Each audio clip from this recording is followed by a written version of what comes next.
Good, happy Thursday morning, December 6th, 2018. I'm Riley King, and welcome to the Riley King Newscast, right here on the Riley King Network. Let's begin. First up, Greater Lakes Region Children's Auction now underway. Let's take a listen to the video from WMUR News 9.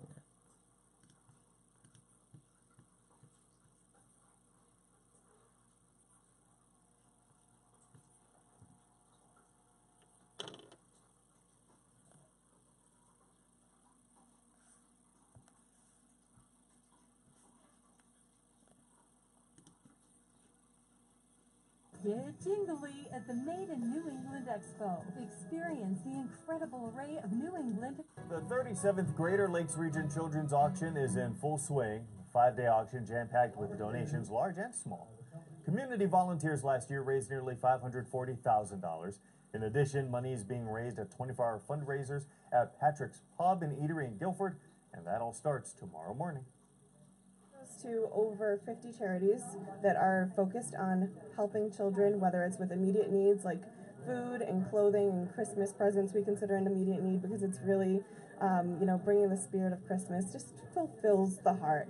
And then other opportunities like growth opportunities for them, like camps that they may not have been able to afford and enrichment, things like that. And every dollar raised stays in the Lakes region. Okay, and there you go on that video and that report. Very awesome there. Man charged in 2001 death of Dartmouth professors hopes judge will suspend sentence.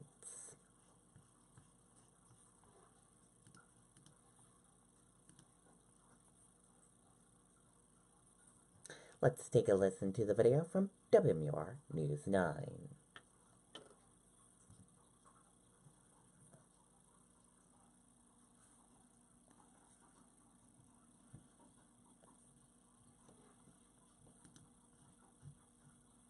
Get jingly at the Made in New England Expo. Experience the incredible array of New England-made products. Next month will mark 18 years since the Zantops were found murdered inside their Etna home. Susanna and Hoff were married, Dartmouth College professors, and opened the door to the high school students who would take their lives. 17-year-old Robert Tolick and 16-year-old James Parker pretended to be taking a survey. Prosecutors say instead they stabbed the couple with a plan to steal money and go to Australia. They fled their Chelsea, Vermont homes before being captured in Indiana. Robert Tolick was given mandatory life but would later require resentencing after the U.S. Supreme Court ruled against life sentences for minors. James Parker pled guilty to accomplice to second-degree murder and was given 25 years to life. His earliest possible release date is May of 2024. Now he's asking for a sentence suspension.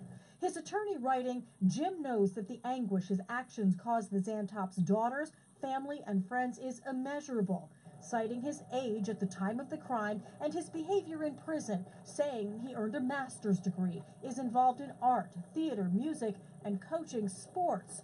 The state objects. The Attorney General's office responding, those reasons should be weighed against the long-standing criminal conspiracy the defendant willingly engaged in to rob and kill that led to the horrific deaths of two strangers in their home. A superior court will now review both arguments and decide if a hearing is warranted. James Parker says if paroled, he would live with his parents in Vermont. Live in studio, Gene Mackin, WMUR News. Okay, and there you go on that video and that report.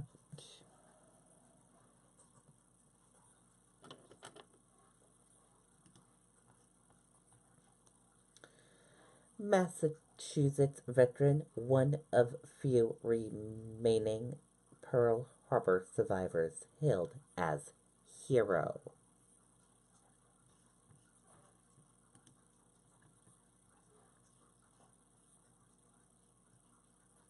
Let's take a listen to the video from WCVB Boston.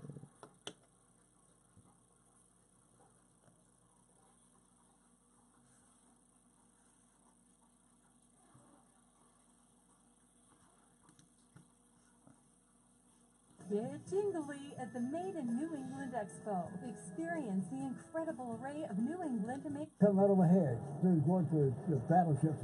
Oh, God, yeah. Well, that's all I did. I never got shot.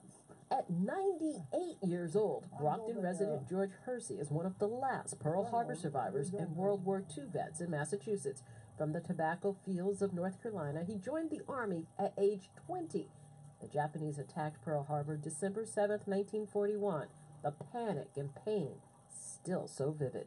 We didn't know what was going on, so we rushed around, come on, get ready, let's go. But when he got to New Guinea, he fought hand-to-hand combat, and he got blown up pretty bad at the Guadalcanal.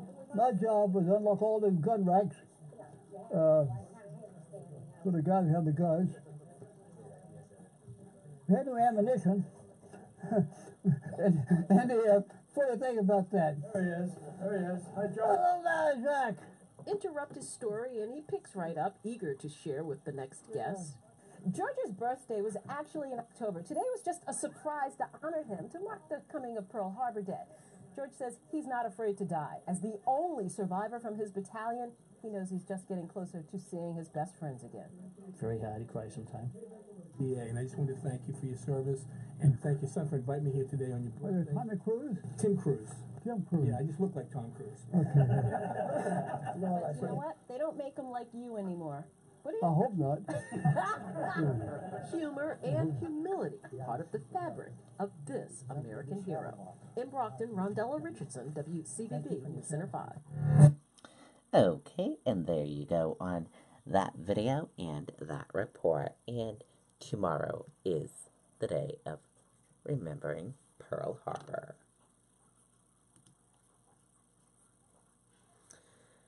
New Hampshire's first donor breast milk dispensary opens in Belmont.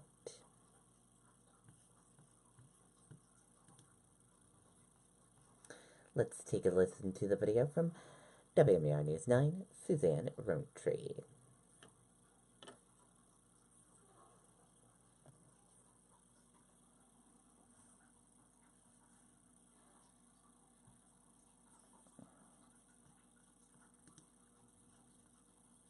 Get jingly at the Made in New England Expo. Experience the incredible array of New England to make. New Hampshire now has its first prescription breast milk donor dispensary. The facility is a partnership between Lakes Region General Hospital Healthcare and Mother's Milk Bank Northeast.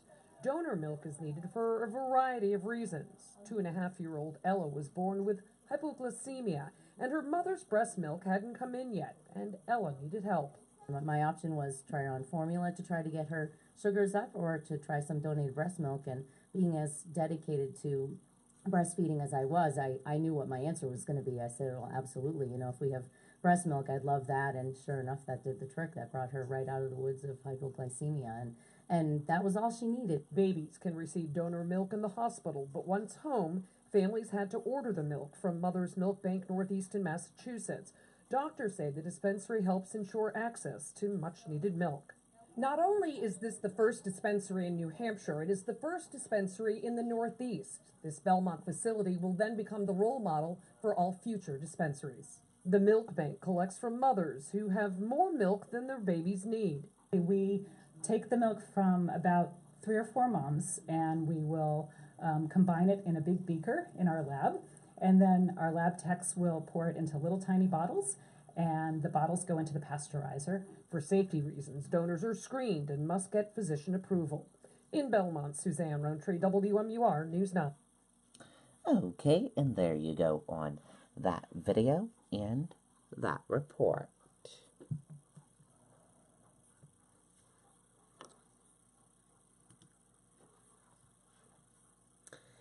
Deering woman arrested for alleged animal abuse.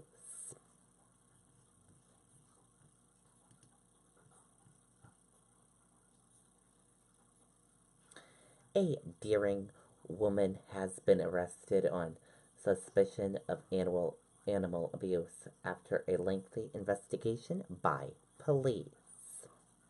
On Tuesday, Deering police arrested Bethany G. Well, 39, after concluding an investigation into the abuse and neglecting of horses and oxen in her care. During various site visits as part of this investigation, 5 horses and 2 oxen were surrendered for veterinary care after multiple attempts and opportunities were provided to assist G. Well with learning how to provide proper care and human treatment requirements. The attempts were unsuccessful. Arrest warrants were issued for Jewel. She faces multiple animal abuse and neglection charges. Jewel was released on bail pending her arraignment in the Sixth Circuit Court, Hillsborough District Court in February 2019.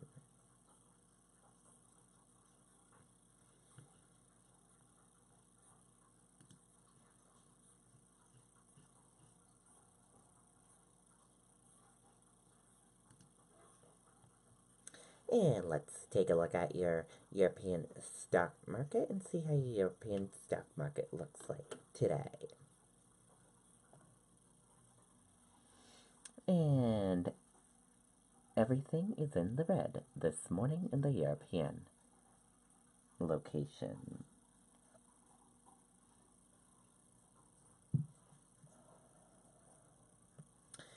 European markets opened lower after Canada arrest Huawei CFO trades await OPECO meeting. European stocks retreated Thursday morning amid fears of a fresh flare-up in tension between the world's 2 largest economies.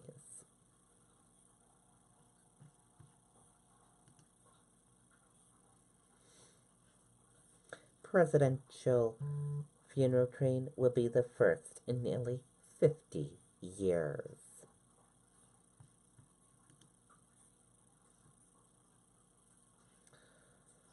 The locomotive was painted to resemble Air Force One, but George H.W. Bush joked that if it had been around during his presidency, he may have preferred to ride the rails rather than take the skies. On Thursday, that same 4,300 horsepower machine will carry Bush's casket along with relatives and close friends for around 70 miles, 113 kilometers. The journey through 5 small Texas towns was expected to take about 2.5 hours. It will deliver the casket from Severn Houston to College Station. There, the motorcade will take Bush to his presidential library at the university, where he will be laid to rest at a private ceremony next to his wife, Barbara, who died in April, and his daughter, Robin, who died at the age of 3 in 1953. And that does it for the Riley King Newscast right here on the Riley King Network. I hope you all have a great rest of your day, and I'll see you back here later on today for another newscast. And I have a news report coming up in a little bit. Goodbye, everyone.